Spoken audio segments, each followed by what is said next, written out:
كل أناس بإمامهم احوال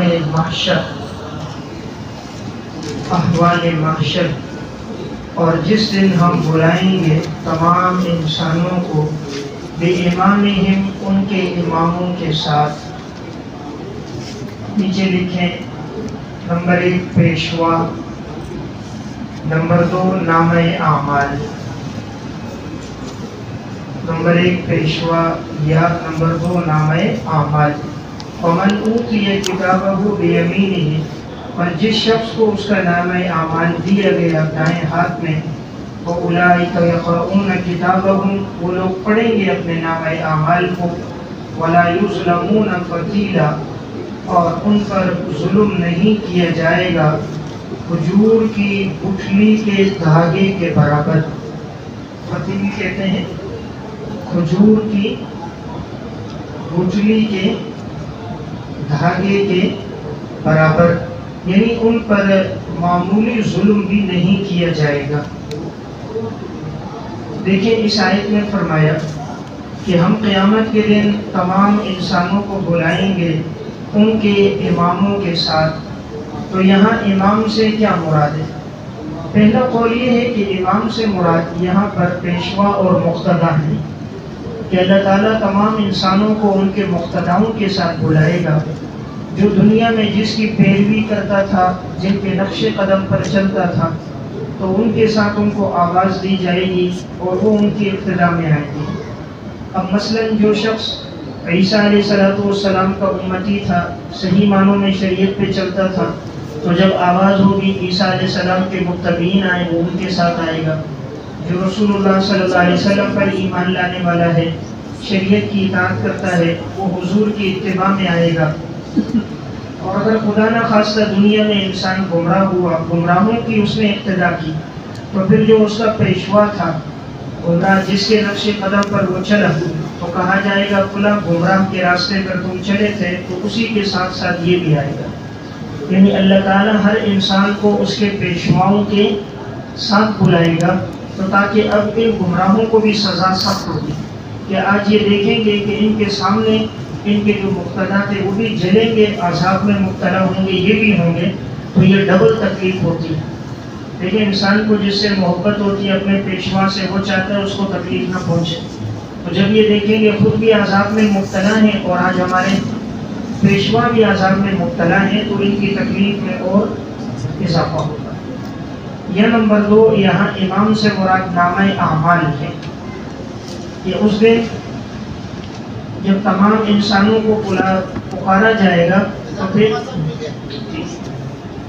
تمام انسانوں کو جب پکارا جائے گا تو ہر ایک کو نامہ اعمال دیا جائے گا۔ اور نامہ اعمال پر دلیل یہ ہے کہ آیت کا جو اگلا ٹکڑا ہے اس میں نامہ اعمال کی صراحت ہے۔ فمن اوتی کتابہ بیمینہ، اس سے پتہ چلتا ہے کہ نامہ اعمال مراد ہے۔ تو پھر نامہ اعمال کو تعبیر کس سے کیا گیا؟ امام سے۔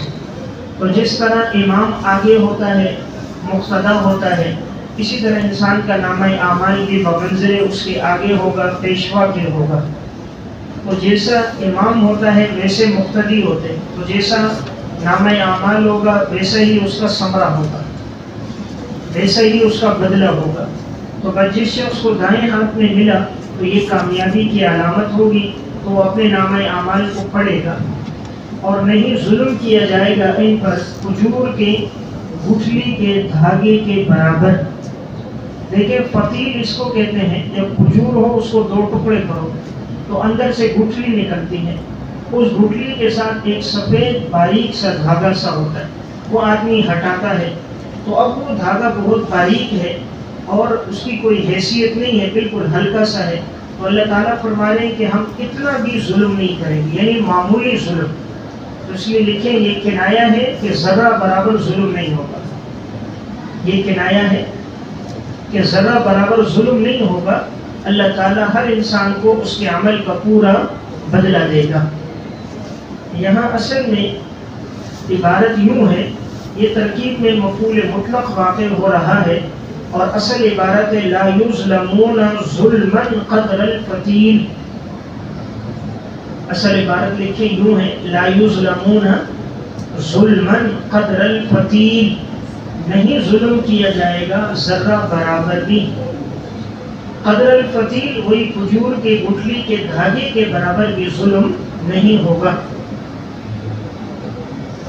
تو اردو میں اس کا ترجمہ کرتے ہیں، لکھیں ذرہ برابر، اردو میں اس کا ترجمہ ہوتا ہے ذرہ برابر، تو معنی ہوگا نہیں ظلم کیا جائے گا فتیلہ یعنی ذرہ برابر، ذرہ برابر بھی ظلم نہیں ہوگا۔ یہاں اللہ رب العزت نے فتیل کا لفظ استعمال فرمایا، اس کی وجہ یہ کہ عرب کے لوگ کھجور زیادہ کھاتے تھے، عرب میں کھجور کی پیداوار زیادہ تھی اور وہ کھجور سے، گٹھلیوں سے، ان تمام اصطلاحات سے واقف تھے، تو اس لیے اللہ رب العزت نے ان کے مزاج، محاورے اور ان کی غذا کو سامنے رکھ کر وہی مثال بیان فرمائی جو عرب کے ماحول میں تھی۔ وَمَنْ كَانَ فِي هَذِهِ أَعْمَى، اور جو شخص اس دنیا میں اندھا ہوگا، ہاذہ کے نیچے دنیا، جو شخص اس دنیا میں اندھا ہوگا، اعمیٰ کے نیچے عن الحق، جو حق سے دنیا میں اندھا ہوا، فَهُوَ فِي الْآخِرَةِ أَعْمَى، وہ آخرت میں بھی ہوگا اندھا، بریکٹ میں نجات کا راستہ نہیں دیکھ سکے گا، نجات کا راستہ نہیں دیکھ سکے گا، وَأَضَلُّ سَبِيلًا، اور زیادہ بھٹکا ہوا ہوگا راہ سے، زیادہ بھٹکا ہوا ہوگا راہ سے۔ دیکھیں یہاں فرمایا کہ جو شخص دنیا میں اندھا تھا، یعنی دنیا میں اس نے حق کی پیروی نہیں کی، حق راستے پر نہیں چلا اور اپنی آنکھوں کو بند کر دیا، حق باتیں سامنے آتی تو آنکھوں کو بند کر لیتا، پڑھتا نہیں، حق باتیں کوئی بیان کرتا تو کانوں کو متوجہ نہیں کرتا، گویا کہ بہرا ہے، کوئی حق کہتا تو اپنی آنکھوں سے ان کی طرف متوجہ نہ ہوتا، دل و دماغ کو متوجہ نہ کرتا، تو گویا اس نے اپنے آپ کو اندھا بنایا ہوا تھا۔ تو جب یہ دنیا میں ہدایت سے اندھا تھا تو آخرت میں جو سزا ہوگی وہ من جنس العمل ہوگی، تو اللہ آخرت میں بھی اس کو اندھا کر دے گا۔ اب آخرت میں کس سے اندھا ہوگا؟ تو میں نے کہا بریکٹ میں لکھیں نجات کا راستہ نہیں دیکھ سکے گا، اب اس کو جنت کا راستہ نظر نہیں آئے گا، اب یہ اندھا ہوگا، اب یہ جہنم میں ہی پڑا ہوا ہوگا۔ جب دنیا میں اس نے ہدایت کا راستہ نہیں دیکھا، اب آخرت میں اس کو نجات کا راستہ نظر نہیں آئے گا، یہ اندھا ہوگا، وَأَضَلُّ سَبِيلًا، اور یہ زیادہ بھٹکا ہوا ہوگا راہ سے، یعنی آخرت کا اندھا زیادہ خطرناک ہے، وہ زیادہ بھٹکا ہوا ہے۔ دیکھیں دنیا میں اگر ایک آدمی اندھا ہے تو پھر بھی امکان ہوتا ہے کہ کوئی اس کو راستے پہ چلا لے، راستہ نہیں پتا کوئی پکڑ کر اسے لے جائے اور دنیا کے اندر وہ ہدایت کو قبول کر لے، لیکن جو آخرت میں اندھا ہے اب اس کے ہدایت پر آنے کا کوئی امکان نہیں ہے، یعنی وہاں اگر آدمی کہے کہ میں توبہ کرتا ہوں، ہدایت پر آتا ہوں، تو وہ توبہ فائدہ مند نہیں ہوگی، کیونکہ وہ اس وقت وہ بدلے کا دن ہے، یعنی وہ جزا کا دن ہے، عمل کا دن نہیں ہے۔ تو اس لیے کہا وَأَضَلُّ سَبِيلًا، یہ آخرت کا جو دن ہے یہ زیادہ آخرت کے دن میں بھٹکا ہوا ہوگا راہ سے، یعنی اب اس کو راستہ بالکل نہیں مل سکتا۔ دنیا میں تو امکان تھا کہ اگر یہ ہدایت پر آنا چاہتا ہدایت مل جاتی اس کو، لیکن اس نے نہیں کیا، تو آخرت میں اگر یہ توبہ کرنا بھی چاہے، ہدایت پر آنا بھی چاہے تو یہ آ نہیں سکتا، تو گویا یہ زیادہ بھٹکا ہوا ہے۔ وَإِن كَادُوا لَيَفْتِنُونَكَ، شکوہ، اور قریب ہے کہ یہ لوگ آپ کو پھسلا دیتے، قریب ہے کہ یہ لوگ آپ کو پھسلا دیتے، عَنِ الَّذِي أَوْحَيْنَا إِلَيْكَ، اس سے جو ہم وحی کرتے ہیں آپ کی طرف، لِتَفْتَرِيَ عَلَيْنَا غَيْرَهُ، تاکہ آپ گڑھ لیں ہمارے بارے میں اس وحی کے علاوہ، غیرہ اس وحی کے علاوہ، تاکہ آپ گڑھ لیں ہمارے خلاف اس وحی کے علاوہ۔ وَإِذًا لَاتَّخَذُوكَ خَلِيلًا، اس وقت ضرور وہ بنا لیتے آپ کو اپنا گہرا دوست، اس وقت وہ ضرور بنا لیتے آپ کو اپنا گہرا دوست۔ دیکھیں اس آیت میں فرمایا کہ یہ لوگ یعنی یہ مشرکین مکہ اور کفار قریب ہے کہ یہ لوگ کہیں آپ کو پھسلا نہ دیں ان چیزوں سے، احکامات سے جو ہم نے آپ کی طرف وحی کیے ہیں، اور یہ چاہیں گے کہ آپ گڑھ لو ہمارے خلاف اس وحی کے علاوہ، یعنی وہ باتیں بیان کرو، وہ احکامات لوگوں کو بتاؤ جو ہم نے آپ کو حکم نہیں دیا، یا آپ کو چاہیں گے کہ آپ ان کے علاوہ باتوں کو گڑھو، ایسی باتوں کو بیان کرو۔ اگر آپ ایسی چیزوں کو بیان کریں گے تو یہ ضرور آپ کو یہ لوگ اپنا گہرا دوست بنا دیں گے۔ یعنی یہاں فرمایا گیا کہ ان کی بڑی کوشش ہے کہ یہ کسی طرح معاذ اللہ آپ کو بھٹکا دیں، آپ کو پھسلانے کے لیے بڑی کوشش کریں گے، لالچ دیتے ہیں۔ کبھی کفار کا یہ ہمیشہ یہ ہو رہا ہے طریقہ، دولت کے ذریعے، پیسے کے ذریعے، عہدے عورت کے ذریعے عموماً انسان کو بھٹکانا چاہتے ہیں۔ تو یہ آپ کو پھسلانا چاہیں گے کہ جو ہم نے وحی کی ہے اس کے علاوہ آپ ان کو احکامات بتاؤ، یعنی معاذ اللہ ان کی منشا کے مطابق احکامات بتاؤ، جو یہ چاہ رہے ہیں اس طرح کی باتیں ان کو بتاؤ۔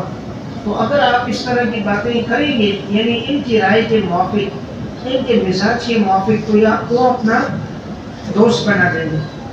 دیکھیں، اگر آپ کفار کی منشا کے مطابق بات کرو، جو وہ چاہ رہے ہیں آپ وہی رائے دو، وہی فتوے دو، تو وہ آپ کو اپنا کیا بنائیں گے؟ دوست، گہرا دوست اور نمائندہ بنائیں گے، مالی آپ کی مدد کریں گے، آپ کے اخراجات برداشت کریں گے، تعاون کریں گے، آپ کو جو ہے نا اپنا ایک بڑا نمائندہ اور سفیر بنا کر آپ کو بڑے بڑے میڈل دیں گے۔ تو یہ کفار کی سازش ہے کہ وہ چاہیں گے کہ آپ کو اپنا گہرا دوست بنا دیں۔ وَلَوْلَا أَن صَبَّتْنَاكَ تنبیہ خاتم الانبیاء، اگر ہم آپ کو ثابت قدم نہ رکھتے، اگر ہم آپ کو ثابت قدم نہ رکھتے، لَقَدْ كِدتَّ تَرْكَنُ إِلَيْهِمْ شَيْئًا قَلِيلًا، تو قریب تھا کہ آپ مائل ہو جاتے ان کی طرف، تھوڑا سا مائل ہونا، معمولی سا مائل ہونا۔ اگر ہم آپ کو ثابت قدم نہ رکھتے، قریب تھا کہ آپ مائل ہو جاتے ان کی طرف، ہلکا سا اور معمولی سا مائل ہونا۔ دیکھیں یہاں اللہ رب العزت اپنی حفاظت کا تذکرہ فرما رہے ہیں، اور فرمایا کہ ہم نے آپ کو ثابت قدم رکھا ہوا ہے، ورنہ ان کفار کی تو بڑی سازشیں ہیں، یہ آپ کو اپنی طرف مائل کرنا چاہیں گے، تو قریب ہے کہ کہیں آپ ان کی طرف ہلکا سا مائل نہ ہو جائیں، لیکن ہم نے آپ کو ثابت قدم رکھا ہے کہ آپ ہلکے سے مائل بھی نہیں ہوں گے، آپ معمولی مائل بھی نہیں ہوں گے۔ اب یہاں یہ جو عبارت ہے صبتناکا، اصل کے اندر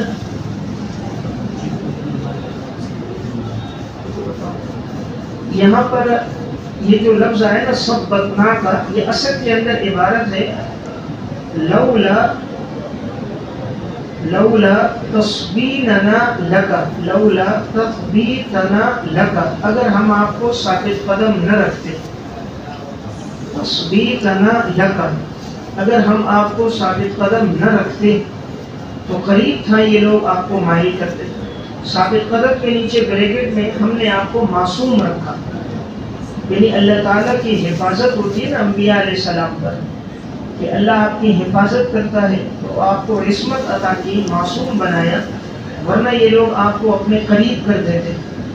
اب اس آیت کی توجیہ میں یہ آیت اور اس سے پہلی والی آیت، اس کے بارے میں تفسیر ابن ابی حاتم رازی میں اور تفسیر مظہری میں، ان دونوں تفسیروں میں یہ ایک واقعہ ہے کہ یہ مشرکین اور کفار چاہتے تھے کہ صحابہ اکرام غریب صحابہ حضور کی مجلس میں نہ آئیں۔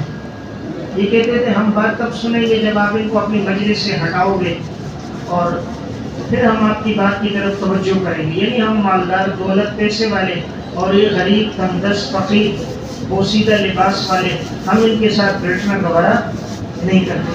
تو اب ان کے دلوں میں یہ بات تھی، تو آپ صلی اللہ علیہ وسلم کے دل میں تو کبھی نہیں آئے، لیکن ہلکا سا خیال یہ آ گیا کہ چلو ہو سکتا ہے کہ اگر میں صحابہ کرام کو مجلس سے تھوڑی دیر کے لیے ہٹاؤں، ان کو بلاؤں، یہ لوگ ہدایت پر آ جائیں، ہدایت پر آ جائیں، ایمان لے آئیں، تو بڑی اچھی بات ہے۔ صحابہ تو ویسے میرے صحابہ ہیں، میں ان سے بعد میں بات کر لوں گا، وہ اپنے لوگ ہیں، ان کو بعد میں سمجھا دوں گا، بعد میں ان کی بات سن کر ان کو جواب دے دوں گا، لیکن یہ لوگ تو کبھی کبھی آتے ہیں، اور یہ لوگ اگر ہدایت میں آئے تو فائدہ زیادہ ہوگا، تو اس لیے آپ نے کہ دل میں خیال آیا کہ چلو ان کو وقت دے دیتے ہیں اور ان کو مجلس سے ہٹا دیتے ہیں.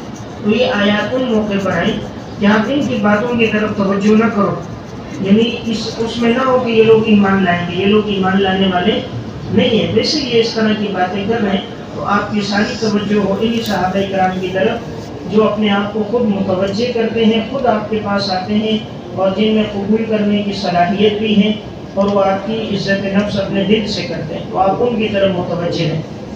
دیکھیں آپ صلی اللہ علیہ وسلم کا توجہ کرنا اس طرح تھا جیسے ایک ڈاکٹر کے پاس دو مریض آتے ہیں. ایک مریض ہے اسے نزلہ زکام بخار کی دوائی چاہیے، دوسرا ہے جس کو کینسر ہو گیا ہے، ہارٹ اٹیک ہو گیا ہے، سخت بیماری میں ہے. تو ڈاکٹر کہتا ہے یہ بڑی بیماری والے کو پہلے لے آؤ، اس کو پہلے دیکھتے ہیں، نزلہ زکام بخار یہ تو چلتا رہتا ہے.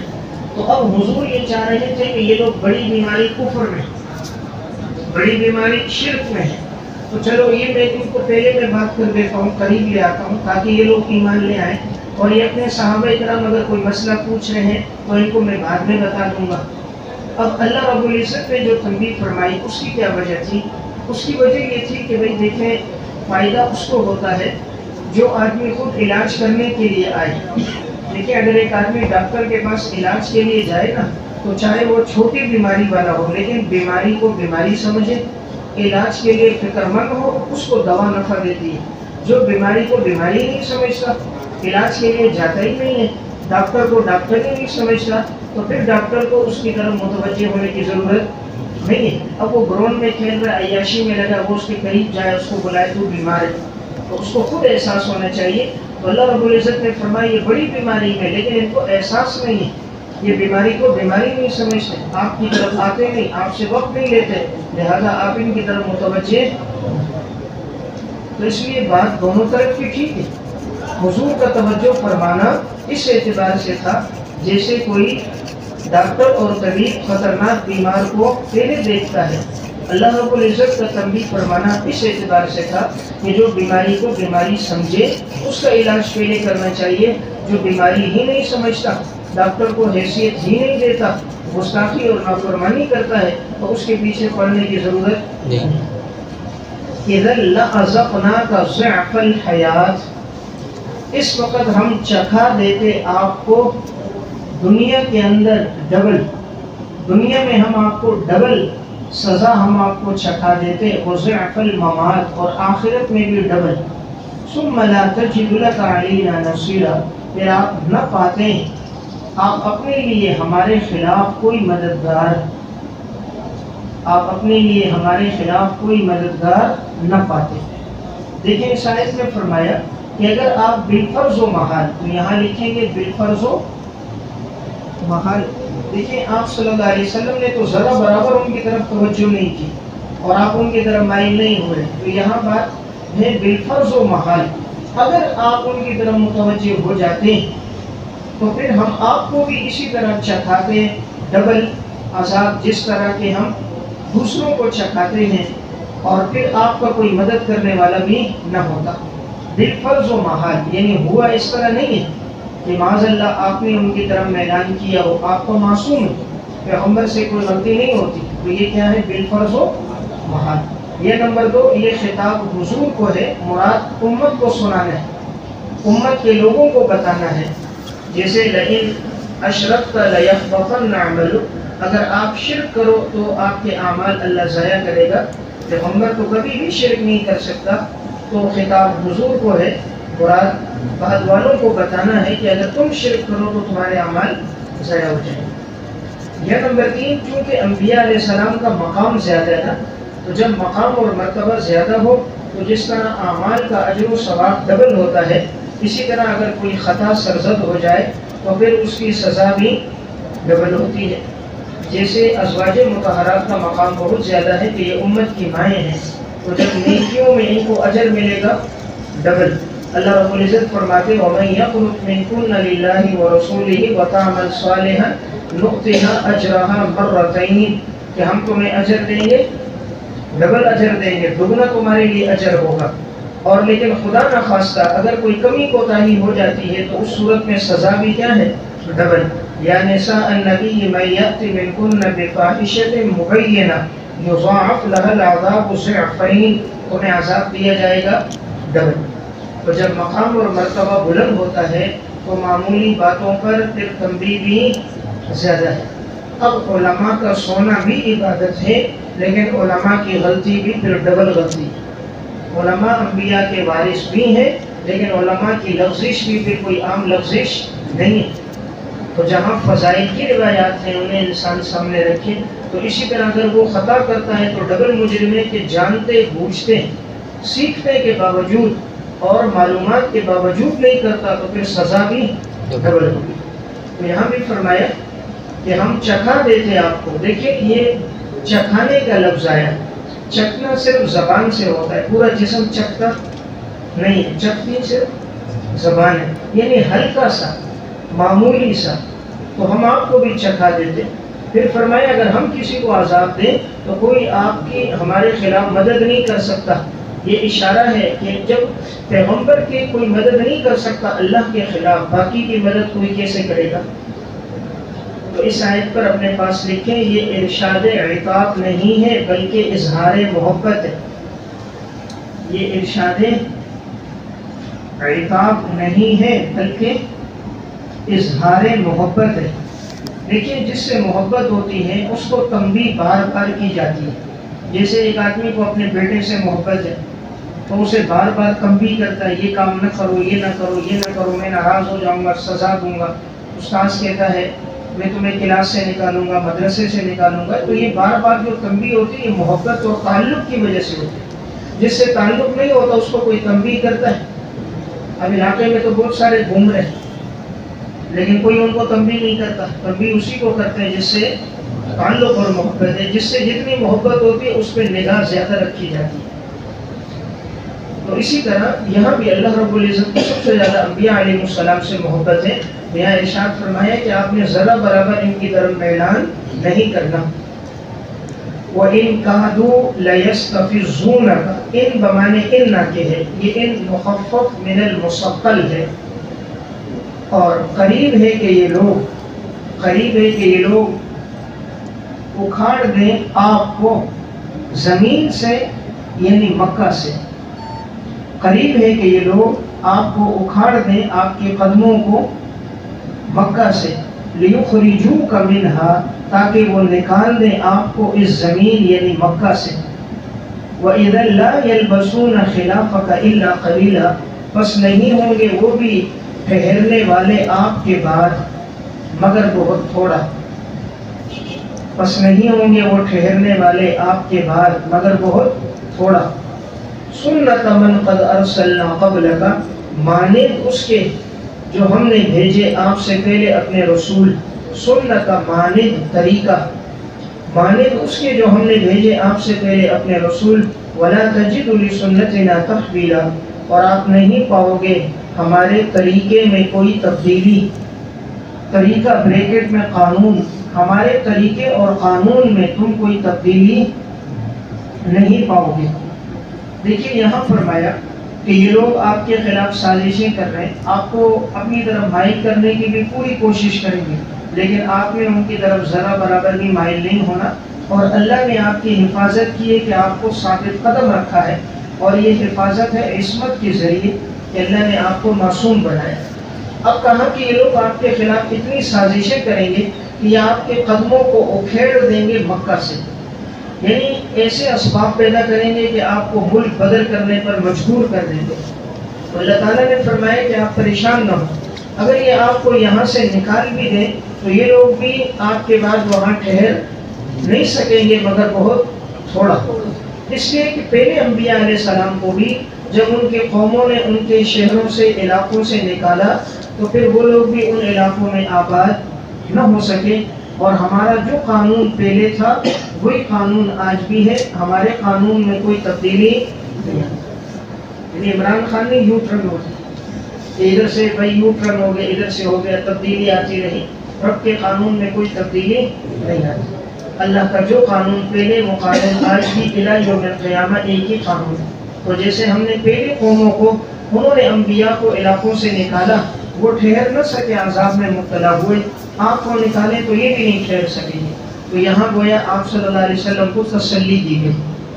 اب یہاں ان دو آیات سے کیا مراد ہے؟ مفسرین کی یہاں پر دو قول ہیں۔ پہلا قول جسے امام بہقی رحمۃ اللہ علیہ متوفہ 458 نے اپنی کتاب دلائل النبوہ میں ذکر کیا، وہ یہ ہے کہ آپ صلی اللہ علیہ وسلم ایک دفعہ شام کے سفر کی طرف جا رہے تھے تو یہ یہودی آپ کو ملے اور یہ کہنے لگے کہ بھئی آپ نے آباد ہونا ہے تو آپ شام میں آباد ہوں۔ تو سارے پیغمبر شام میں آئے، وہ بابرکت جگہ ہے، تو آپ یہاں سے نکلو معاذ اللہ، یعنی مدینہ سے جاؤ، وہاں جاؤ۔ انبیاء کی سرزمین تو کون سی؟ شام کی سرزمین ہے۔ تو جب آپ غزوہ تبوک کے موقع پر تھے تو یہ آپ کو یہ کہنے لگے، آپ کے دل میں بھی وہ خیال آنے لگا کہ میں وہاں جاؤں یا نہ جاؤں۔ تو اس موقع پر یہ آیات نازل ہو گئی کہ یہ لوگ آپ کو نکال نہیں سکتے، نکالیں گے بھی تو یہ یہودی یہاں ٹھہر نہیں سکیں گے، آپ کو یہاں سے جانے کی کوئی ضرورت نہیں۔ یہ پہلا قول ہے۔ لیکن دوسرا قول راجح ہے۔ دوسرا قول جسے حافظ ابن کثیر رحمۃ اللہ علیہ نے راجح قرار دیا ہے تفسیر ابن کثیر میں، وہ یہ ہے کہ یہ آپ صلی اللہ علیہ وسلم کو مشرکین مکہ نے کہا تھا کہ ہم آپ کو مکہ سے نکالیں گے، انہوں نے آپ کے خلاف سازشیں کی، صحابہ کو تکلیفیں دی، تو آپ کو مکہ سے نکالنے کے لیے انہوں نے تمام کام کیے۔ تو اللہ رب العزت نے تسلی دی اگر یہ بالفرض آپ کو نکالیں گی تو مکہ سے نکالنے کے بعد یہ خود بھی مکہ میں ٹھہر نہیں سکیں گے۔ اب یہ توجیہ اس لیے راجح ہے کہ یہ صورت مکی ہے اور مکی صورت ہے تو اس میں بات مکہ کے مشرکین ہی کی ہوگی، اور یہ مدینہ کے اندر تو جو آبادی ہوئی ہے وہ تو ہجرت کے بعد ہوئی ہے، یہودیوں سے واسطہ وہاں پڑا ہے اور وہ تذکرہ چونکہ آگے آ رہا ہے، اس لیے راجح بات یہ ہے کہ یہ مکہ ہے۔ اب جب انہوں نے حضور کو مکہ سے نکالا، یعنی ایسے اسباب پیدا کیے کہ آپ کو ہجرت کرنی پڑی، تو دیکھیں پھر وہ لوگ بھی مکہ میں ٹھہر نہ سکے، کیسے اس طرح نہ ٹھہر سکے۔ سنیں، آپ صلی اللہ علیہ وسلم کی ہجرت کرنے کے بعد اب دیکھیں جیسے کہ سن 2 ہجری میں غزوہ بدر ہوا، اور بدر میں ابو بھی ان کو اللہ نے اتنا نقصان دے دیا، 70 ان کے مارے گئے اور 70 ان کے قیدی بن گئے، مالی جانی اعتبار سے بڑا نقصان ہوا۔ احد میں بھی ان کا نقصان ہوا۔ غزوہ احزاب 5 ہجری میں آیا، پھر ان کے سارے خیمے الٹ گئے، بہت بڑا نقصان ان کا پھر بھی ہوا۔ پھر آگے جا کر سب سے بڑا فتح مکہ کا جب موقع آیا سن 8 ہجری میں، پھر جوک در جوک سارے لوگ مسلمان بھی ہو گئے اور اللہ نے دوبارہ فتح بھی دے دی، اور اسی علاقے میں جہاں سے حضور گئے تھے اللہ نے فاتح بن کر دوبارہ لوٹا بھی دیا اور پورے اس کو اسلام کا مرکز بھی بنا دیا۔ یعنی اشارہ یہ تھا کہ اگر آپ یہاں سے جائیں گے بھی تو آپ کے جانے کے بعد یہ بھی یہاں ٹھہر نہیں سکیں گے۔ وہی ہوا، 7-8 سال کا عرصہ نہیں گزرا، اللہ نے دوبارہ آپ کو فاتح بنا کر بھیجا، اسلام داخل ہو گیا، اور اسی مکہ کے اندر پھر اسلام پھیلا، سب مسلمان ہو گئے اور جوک در جوک لوگ اسلام میں داخل ہو گئے۔ اس لیے قرآن کریم نے اسے تعبیر بھی کیا کہ جب آپ صلی اللہ علیہ وسلم کی آمد ہوئی تو یہ اللہ نے آپ کو فتح عطا کر دی، اور اس فتح کے اندر صرف لوگ نہیں آئے بلکہ فوجیں اسلام میں داخل ہوئی۔ اذا جاء نصر اللہ والفتح، جب اللہ کی مدد آئی اور فتح آئی، یہی فتح مکہ۔ وَرَأَيْتَ النَّاسَ يَدْخُلُونَ فِي دِينِ اللَّهِ أَفْوَاجًا، تو دین میں چند لوگ داخل نہیں ہوئے بلکہ افواج، فوج کی جمع ہے، فوج بہت بڑی جماعت ہے، تو صرف ایک فوج داخل نہیں ہوئی بلکہ فوجیں داخل ہوئی۔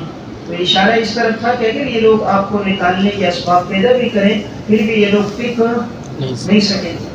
آگے اللہ نے اپنا قانون بیان کر دیا۔ آپ سے پہلے نبیوں کو بھی جب ان لوگوں نے مجبور کیا وہاں سے ہجرت کرنے پر تو اللہ نے پھر ان کو بھی وہاں ٹھہرنے نہیں دیا۔ اسی طرح ہمارے قانون میں کوئی تبدیلی نہیں۔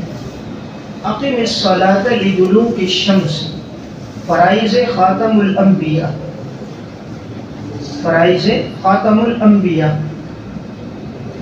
آپ نماز کو قائم کیجئے سورج کے ڈھلنے کے وقت، دلوک ڈھلنا، سورج کے ڈھلنے کے وقت، الی غسق اللیل، رات کے اندھیرے تک، رات کے اندھیرے تک، وقرآن الفجر، اور اسی طرح نماز کو قائم کیجئے صبح کی نماز میں۔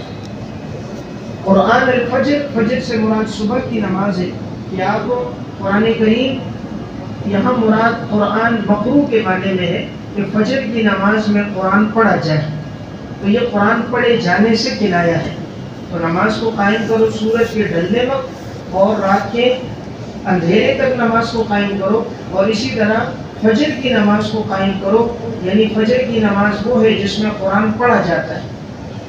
تو قرآن الفجر یعنی فجر قرآن کے پڑھنے کی نماز ہے۔ یہ اشارہ ہے کہ فجر میں تلاوت زیادہ ہوتی ہے، قرآن زیادہ پڑھا جاتا ہے، تو اس لیے قرآن الفجر خاص طور پہ فجر کی تخصیص کی گئی ہے۔ ان قرآن الفجر کان مشہودا، یقیناً فجر کا جو قرآن ہے وہ تو فرشتوں کی حاضری کا وقت ہے۔ مشہودا فرشتوں کی حاضری کا وقت ہے۔ دیکھیں اس آیت میں فرمایا نماز کو قائم کرو سورج کے ڈھلنے سے لے کر رات کے اندھیرے تک۔ اس میں چاروں نمازیں آ گئی۔ سورج کا ڈھلنا اب مثلاً ظہر کے وقت سے پہلے شروع ہوتا ہے، سورج ڈھلنا شروع ہو جاتا ہے تو رات کے اندھیرے تک چاروں نمازیں آ گئی، ظہر، عصر، مغرب اور عشاء۔ اب فجر کی نماز آگے آ گئی، وہ قرآن الفجر۔ تو پانچوں نمازوں کا تذکرہ اس آیت میں اشارتاً موجود ہے۔ اب یہاں فجر کا استثناء کیوں کیا گیا؟ اس لیے کیا گیا، نمبر ایک، فجر کی نماز پڑھنا بہت بھاری ہے، جیسے حدیث میں آتا ہے منافقین پر فجر اور عشاء بہت بھاری ہے، ہر ایک کو اس کے پڑھنے کی توفیق نہیں ہوتی۔ نمبر دو، اس لیے استثناء کیا گیا کہ آگے وجہ آ گئی کہ ان قرآن الفجر کان مشہودا، یہ فرشتوں کی حاضری کا وقت ہے۔ حدیث میں آتا ہے رسول اللہ صلی اللہ علیہ وسلم نے فرمایا اللہ تعالیٰ نے فرشتوں کی ڈیوٹیاں لگائی ہر انسان کی حفاظت کے لیے، اور انسان کے نامہ اعمال کو لکھنے کے لیے فرشتے ہوتے ہیں۔ اب ایک فرشتوں کی جماعت آتی ہے صبح فجر کی نماز میں، اب یہ ان کی صبح سے لے کر ڈیوٹی ہوتی ہے عصر، پھر دوسری جماعت آتی ہے عصر کی نماز میں، ان کی ڈیوٹی ہوتی ہے عصر سے لے کر صبح فجر۔ تو اب ان دونوں فرشتوں کی جماعتیں ملتی ہیں ان دو نمازوں میں، فجر کی نماز میں اور عصر کی نماز میں دونوں جماعتیں ملتی ہیں۔ تو خاص طور پر فجر کا تذکرہ اس لیے کیا کہ اس میں جو پہلے والے فرشتے ان کا وقت پورا ہوا وہ جا رہے اور نئے فرشتے آ رہے، دن کا آغاز ہو رہا ہے، اور اس وقت میں قرآن زیادہ پڑھا جاتا ہے۔ عموماً فجر میں تلاوت کا زیادہ حکم ہے نا، کہ انسان زیادہ سے زیادہ فجر کی نماز میں تلاوت کرے، تو وہ بابرکت پرسکون وقت ہوتا ہے، انسان حشاش بشاش ہوتا ہے۔ تو اس لیے خاص طور پہ اس کا تذکرہ کیا کہ فجر کو جو وقت ہے یہ فرشتوں کی حاضری کی وجہ سے بابرکت وقت ہے، تو جب بابرکت ہے تو انسان اس میں عبادت کا اہتمام کرے۔ یہاں دوسری بات معلوم ہوئی، فجر میں زیادہ قرآن پڑھا جائے۔ اللہ نے قرآن کو کس کے ساتھ ذکر کیا؟ فجر کے ساتھ۔ تو فجر کی نماز میں قرآن پڑھنا، اسی طرح فجر کے بعد بھی قرآن پڑھنا، تو بڑے افسوس اور بدبختی کی بات ہے کہ فجر کی نماز پڑھتے ہی دوڑتے ہیں کمروں اور کلاسوں کی طرف سونے کے لیے، تو یہ بابرکت وقت ہم ضائع کر لیتے ہیں۔ سنن ابی داؤد کی روایت ہے، آپ صلی اللہ علیہ وسلم نے فرمایا اللہم بارک لامتی فی بکورہا، اللہم بارک لامتی فی بکورہا، یا اللہ میری امت کے لیے صبح کے وقت میں برکت ڈال دے۔ اس لیے صبح میں اللہ نے بڑی برکت ڈالی، اس لیے جو طالب علم فجر کی نماز کے بعد سے لے کر اشراق تک تلاوت کرتا ہے، اشراق پڑھ کر پھر اپنے یہ ہے کہ پڑھائی کا آغاز کرتا ہے، پورا دن بابرکت ہوتا ہے، پورے دن میں توجہ زیادہ ہوتی ہے، سبق سمجھ آتا ہے، سبق یاد رہتا ہے، گناہوں سے محفوظ رہتا ہے، سستی کاہلی نہیں ہوتی۔ اور جو صبح سوتا ہے تو سارا دن سست ہوتا ہے، کلاس میں بھی سویا ہوتا ہے، ادھر گر رہا ہے، توجہ نہیں رہتی۔ اب یہ کہتے ہیں یہ نیند پوری نہیں ہوتی، بھائی کیسے پوری نہیں ہوتی؟ 11 بجے تو سو رہا ہے، 5:45 بجے فجر کی نماز ہے، پھر نیند پوری نہیں ہو رہی، ظہر کو الگ آرام کا ٹائم ملتا ہے، پھر کون سا تم ساری رات سارا دن اتنا پڑھتے ہو کہ تمہارا حافظہ خراب ہو گیا اور تمہیں اتنی زیادہ آرام کی ضرورت ہو۔ تو پڑھنے کے ٹائم توجہ نہیں رہتی، پیچھے جائے کہ خارجی اوقات میں زیادہ مطالعہ، اس لیے بہرحال فجر کے بعد سوئے نہیں، فجر کے بعد تلاوت کریں۔ ان قرآن الفجر کان مشہودا، تلاوت کا بابرکت وقت ہے۔ 2 سپارے پڑھے، حافظ ہیں غیر حافظ ہیں 1 سپارہ پڑھیں، 2 حدیثیں اس وقت زبانی یاد کریں، 4 رکعت پہ اشراق پڑھ کر اٹھیں، انشاءاللہ پورے دن میں اللہ آپ کے کام میں برکت ڈالے گا، حافظہ آپ کا تیز ہوگا۔ وَمِنَ اللَّيْلِ فَتَهَجَّدْ بِهِ، اور رات کے وقت آپ تہجد کی نماز میں پڑھو، بھی اس قرآن کو، اس قرآن کو آپ تہجد کی نماز میں پڑھو. نافلۃ لک، یہ زائد ہے آپ کے لیے. عسیٰ ان یبعثک ربک مقاما محمودا، بشارت اور قریب ہے کہ آپ کا رب آپ کو عطا کر دے ایک ایسا مقام جو قابل ستائش ہے، قابل تعریف ہے. مراد ترجمہ لکھیں گے، قریب ہے کہ آپ کا رب آپ کو مقام محمود عطا کرے. یہ نام ہے مقام محمود. لغوی معنی تو بنتا ہے ایسا مقام جو قابل ستائش، قابل تعریف ہے. اور مفہوم اس کا کیا ہے کہ اللہ آپ کو عطا کرے گا مقام محمود، اللہ آپ کو عطا کرے گا. دیکھیں اس آیت میں فرمایا کہ آپ رات کے وقت تہجد کی نماز پڑھو، اور تہجد میں بھی کس کو پڑھو؟ قرآن کریم کو پڑھو. اور نافلۃ لک، یہ نماز آپ کے لیے زائد ہے. تہجد کی نماز آپ کے لیے زائد ہے. نفل کو نفل کیوں کہتے ہیں؟ نفل کا معنی زائد. کوئی پڑھ لے تو اجر و ثواب ہوتا ہے، اور فرائض کی جو کمی ہے اس کا تدارک ہوتا ہے. کوئی نہیں پڑھتا تو اس پر کوئی سزا نہیں. اب یہاں سوال یہ کہ آیا تہجد کی نماز یہ سنت مؤکدہ ہے، اور یہ ہے کہ یہ نماز عام مستحب نماز ہے.